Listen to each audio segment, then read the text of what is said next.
நமசிவாய வணக்கம். தென்னாடுடைய சிவனே போற்றி, எந்நாட்டவர்க்கும் இறைவா போற்றி.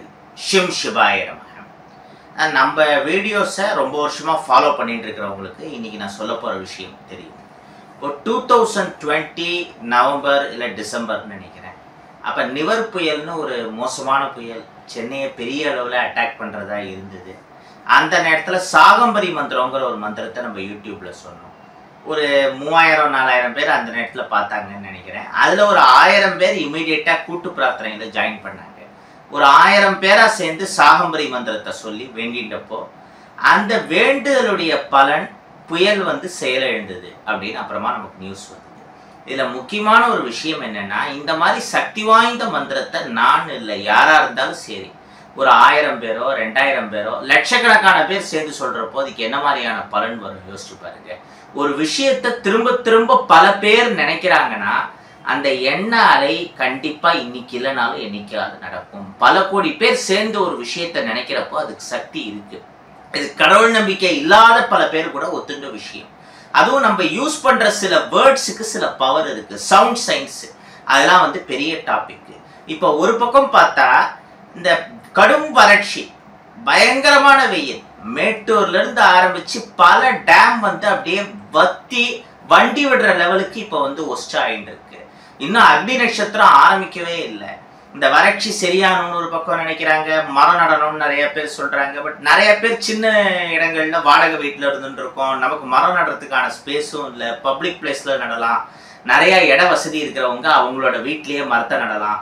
பக்கத்து வீட்டில் இருக்கிறவங்க இலை விழுறது வெட்டுன்னு சொல்லாமல் இருந்தால் போகிறோம். அந்த மாதிரியான சில ஆளுங்களால தான் பிரச்சனை. நம்ம வீட்லேயே நம்ம கதவு கபோர்டு இந்த மாதிரி மரம் சம்மந்தப்பட்ட விஷயங்கள் இல்லாத வீடுங்கிறது இல்லை. நம்ம தேவைக்காக நம்ம மரத்தை கொஞ்சம் கட் பண்ணி தான் செய்யறோம். அது ஒன்றும் பண்ண முடியாது. இப்போ உதாரணத்துக்கு நான் வெஜிடேரியன்னாலும் அசைவம் சாப்பிட்றவங்களும் எடுத்துப்போம். இந்த கோழி ஆடு மாதிரியான விஷயங்களை சாப்பிட்றாங்க. பட் இருந்தாலும் அதுக்கு தகுந்த அளவு அதோட இனத்தை உற்பத்தி பண்றதுக்கு என்ன பண்ணமோ பண்ணிட்டே இருக்காங்க. அதனால தானே பல கோடி பேர் சாப்பிட்டாலும் கோழி ஆடு இனம் அழியாம இருக்கு.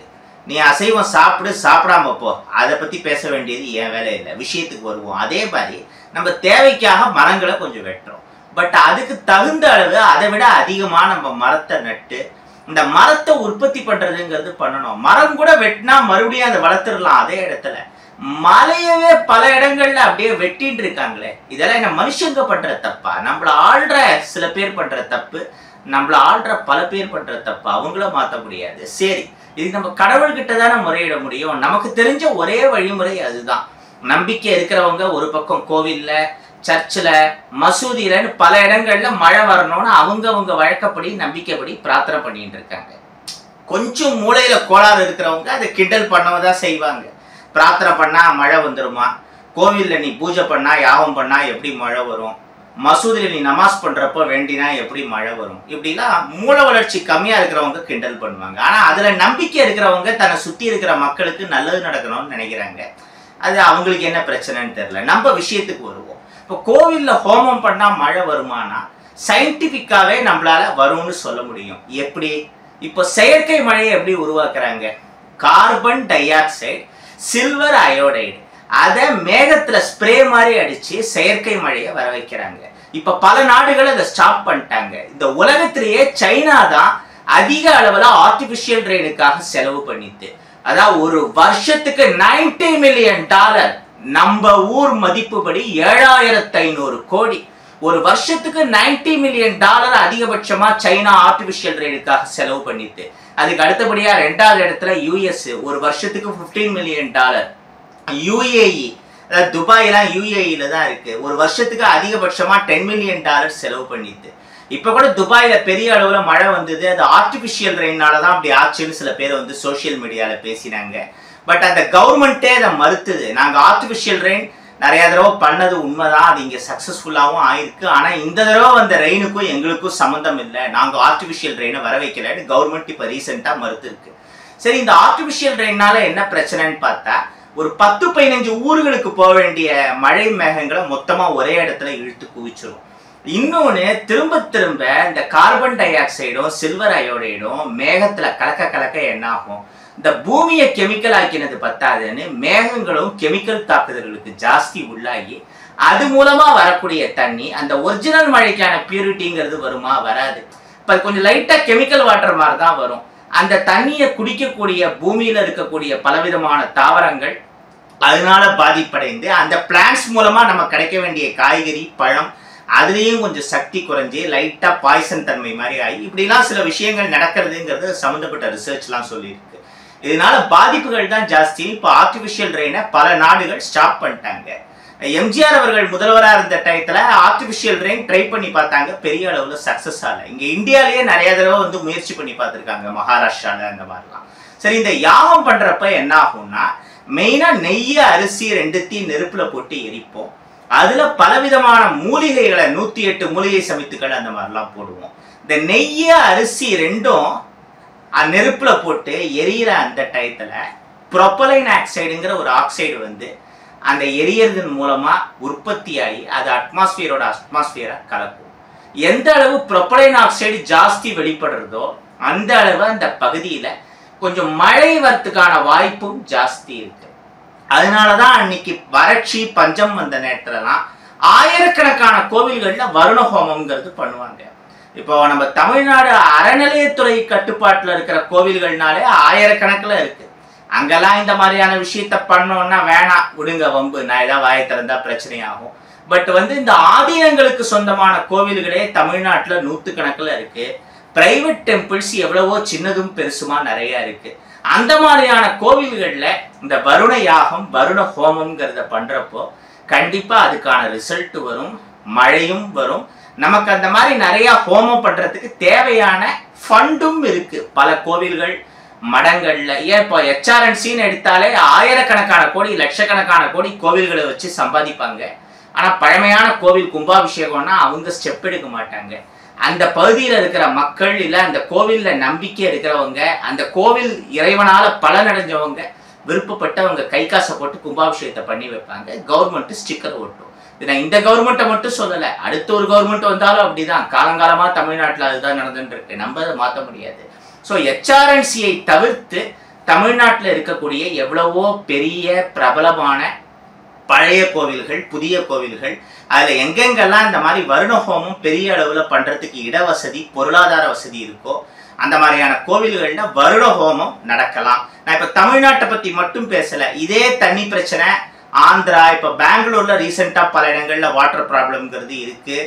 தமிழ் தெரிஞ்ச எவ்வளவோ பேர் மற்ற ஸ்டேட்டை சேர்ந்த மக்கள் இதை பார்த்துட்டு இருக்கீங்க. ஸோ அந்த பகுதியில் ஒட்டுமொத்த இந்தியர்களும், ஏன்னா எனக்கு ப்ராப்பராக தெரிஞ்ச லாங்குவேஜ் தமிழ் மட்டும்தான், அதனால தான் நான் தமிழில் பேசிட்டு இருக்கேன். அந்தந்த பகுதியில் இருக்கிற மக்கள் இதை எப்படி கன்வே பண்ணணுமோ, இதை எப்படி டெலிவர் பண்ணணுமோ பண்ணி இந்தியா ஃபுல்லாக பெரிய அளவில் வருண ஹோமம்ங்கிறது நடக்கணும். ஏன்னா இந்தியா ஃபுல்லாக இப்போ பெரிய அளவில் இந்த குளோபல் வார்மிங்கிற மாதிரியான விஷயம், தண்ணி பிரச்சனைங்கிறது ஜாஸ்தி ஆகிட்டு இருக்கு. முத்துசாமி தீட்சிதர் ராமேஸ்வரம் போனப்போ பெரிய தண்ணி பஞ்சம் இருந்தது. அப்போ அந்த நேரத்தில் ஒரு அமிர்தவர்ஷினி ராகம் பாடினார். அதில் வருண வருஷேங்கிற வார்த்தையை யூஸ் பண்ணார். 3-4 நாளை தாண்டி மழை பெரிய அளவில் பெஞ்சு அதனால ஊரே மூழ்கிற அபாயம் வந்தோடனே வருண ஸ்தம்பயங்கிற வார்த்தையை அவர் யூஸ் பண்ணார். இதை ஏற்கனவே நான் பதிவு பண்ணியிருக்கேன் லாஸ்ட் 2-3 வீடியோவில். லாஸ்ட் டிசம்பரில் வந்து பெரிய அளவில் வெள்ளம் வந்து சென்னையை மட்டும் இல்லை, திருநெல்வேலி தூத்துக்குடின்னு எல்லாத்தையும் ஒரு வழி பண்ணிட்டு, இப்போ இந்த மாதிரி பெரிய அளவில் மழை வரப்போ அது நிற்கணுங்கிறதுக்காக வருண ஸ்தம்பயன்னு சொல்லி வேண்டிக்கோங்கன்னு சொன்னேன். அந்த நேரத்தில் அது தேவைப்பட்டது.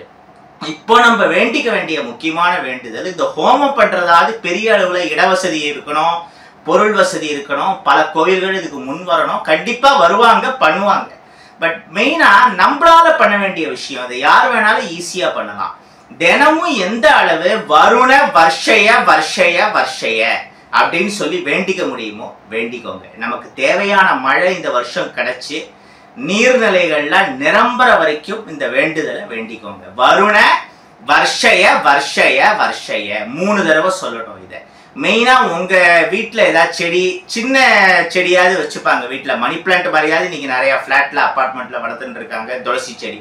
அந்த மாதிரி இந்த செடி மரங்களுக்கு நீங்கள் தண்ணி விடுற நேரத்தில் வருண வர்ஷயன்னு சொல்லி விடுங்க. அப்படி சொல்ல என்ன ஆகும், அது அப்படியே காத்தோட காத்தா அந்த தாவரங்கள் உங்கள் மந்திரத்தை கலக்கும்.